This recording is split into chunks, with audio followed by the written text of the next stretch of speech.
Bonjour à toutes et à tous et bienvenue sur le premier épisode de notre podcast Dans l'oreillette, un format exclusivement dédié à la gestion privée et gestion de fortune.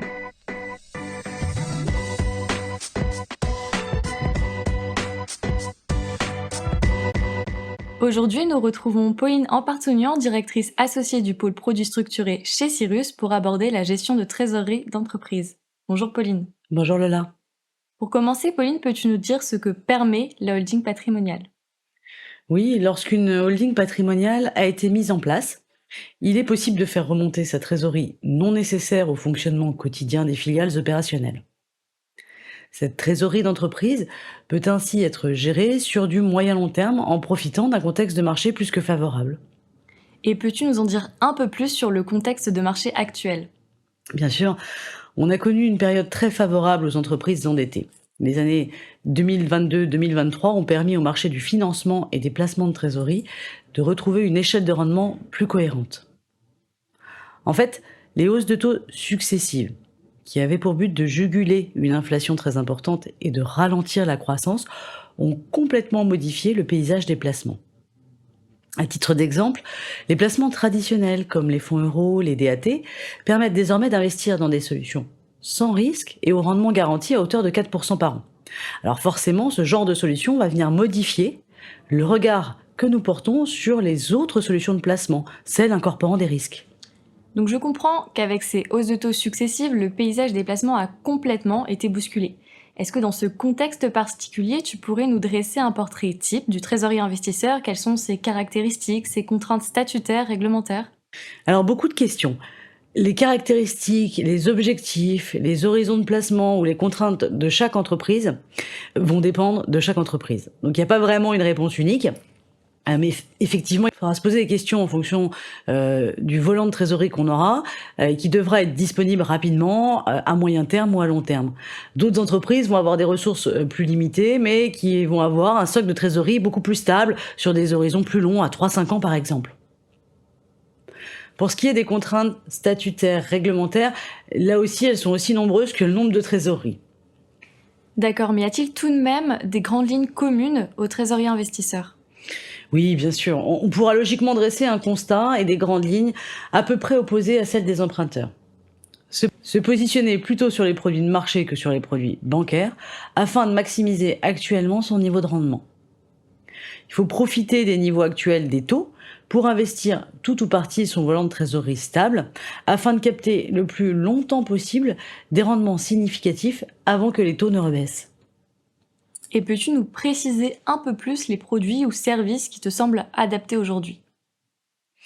Oui, tout à fait. Alors, tout d'abord, on va avoir les fonds d'obligations très courtes, avec des rendements embarqués entre 3 et 6% sur des maturités qui peuvent aller de 1 à 3 ans, en fonction de la qualité de crédit des émetteurs. On aura aussi des fonds d'obligations à échéance, qui permettent à l'entreprise d'adosser précisément son besoin de trésorerie à la maturité du fonds. Ces investissements suscitent actuellement un très grand intérêt des trésoriers d'entreprise ou bien des institutionnels. Alors je vais penser aussi également aux produits structurés sur une gamme spéciale qui va se placer en très bonne position depuis ce changement de paysage. J'aimerais faire un focus sur les produits structurés justement. Peux-tu nous en dire un peu plus, brièvement, leur fonctionnement, l'intérêt pour les trésoriers ?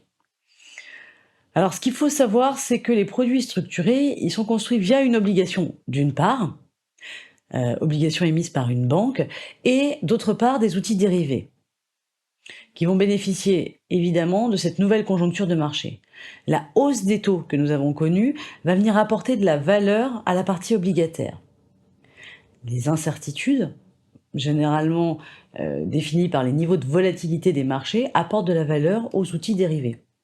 Donc en réalité, on a un type de placement, le produit structuré, et deux moteurs de valeur qui vont être présents simultanément, avec des marchés qui sont en plus complexes à appréhender. Ce qui fait la formule absolument parfaite pour que les trésoriers se tournent de nouveau vers les produits structurés, notamment ceux à capital garanti à échéance. Alors, afin de limiter au maximum les risques, on va choisir évidemment des produits structurés dont le capital est totalement garanti pour aller chercher des performances supérieures à celles que vont proposer par exemple les DAT, et ce, pour une plus longue durée. Alors c'est vrai qu'aujourd'hui, il existe une multitude de produits structurés qui vont permettre de répondre aux besoins d'une trésorerie. C'est pas toujours évident de sélectionner les investissements les plus adaptés à ses besoins. Aujourd'hui, je suis trésorier. Quelles sont, d'après toi, les questions primordiales à se poser avant d'investir? La première question à se poser, c'est certainement quel est son horizon de placement et pour quels besoins de liquidité en face. Il existe des produits financiers à court terme, 6 mois, 1 an, à moyen terme, 3 ans, ou à plus long terme, au-delà de 5 ans, en fonction de sa capacité qu'on aura à mobiliser notre trésorerie. Certains produits, comme les comptes à terme, sont réellement bloqués jusqu'à la date de fin contractuelle. Il existe d'autres produits, comme les fonds obligataires, les produits structurés, qui eux vont être cotés chaque jour, qui vont donc permettre de retirer son investissement à tout moment au cours de la vie du produit, mais à la valeur liquidative, donc à la valeur J du placement du retrait, et donc sans garantie en capital au moment de ce retrait. Le désinvestissement pourra donc être soit bénéficiaire, ce sera un gain, ou bien déficitaire, une perte, en fonction du produit et du moment choisi. Peux-tu nous préciser la différence entre les produits structurés et les comptes à terme? Alors les comptes à terme, c'est d'abord des placements très simples, traditionnels, liquides. Leur principe, c'est d'offrir un rendement garanti, aucun risque sur le capital, sur des horizons de placement usuellement assez courts, 3, 6 ou 9 mois. Mais on a vu qu'il y a également des maturités plus longues qui peuvent être proposées. Certaines banques le proposent jusqu'à 3 ans, 4 ans ou même 5 ans. Les produits structurés, eux, sont des placements beaucoup plus complexes, moins traditionnels, mais avec une liquidité, elle aussi journalière. Les produits structurés, c'est un placement sur mesure où on peut l'investir dans des stratégies multiples en fonction des marchés. Il existe une multitude de produits, cependant il y a une gamme de produits structurés qui vont proposer des stratégies assez semblables à celles des DAT. La stratégie, c'est rendement garanti, distribué ou bien capitalisé, et capital garanti. En revanche, cette garantie sera effective à l'échéance et pas en cours de vie. La grosse différence se fera également sur la diversité des maturités proposées.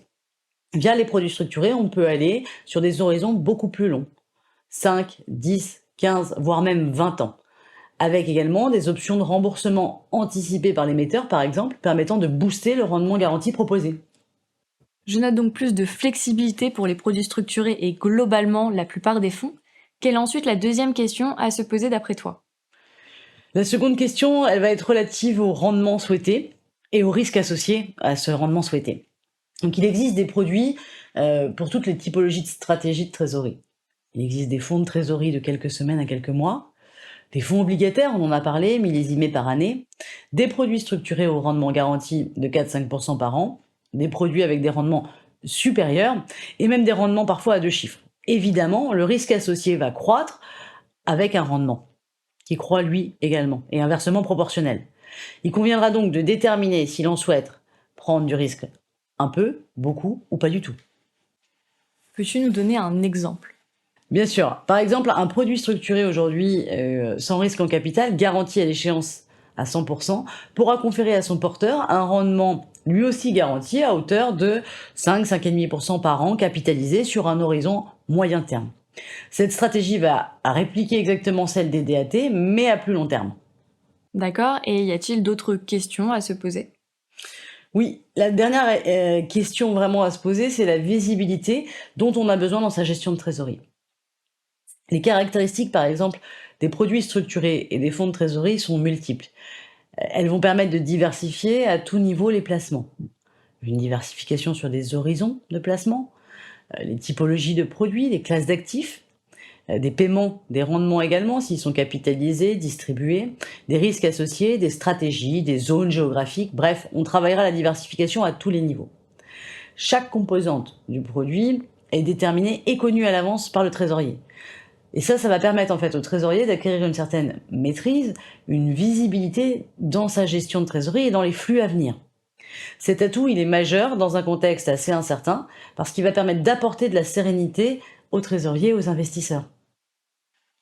Merci Pauline, c'est en effet un réel atout pour la gestion de sa trésorerie. Pour finir, quels sont les derniers conseils que tu pourrais donner à nos auditeurs?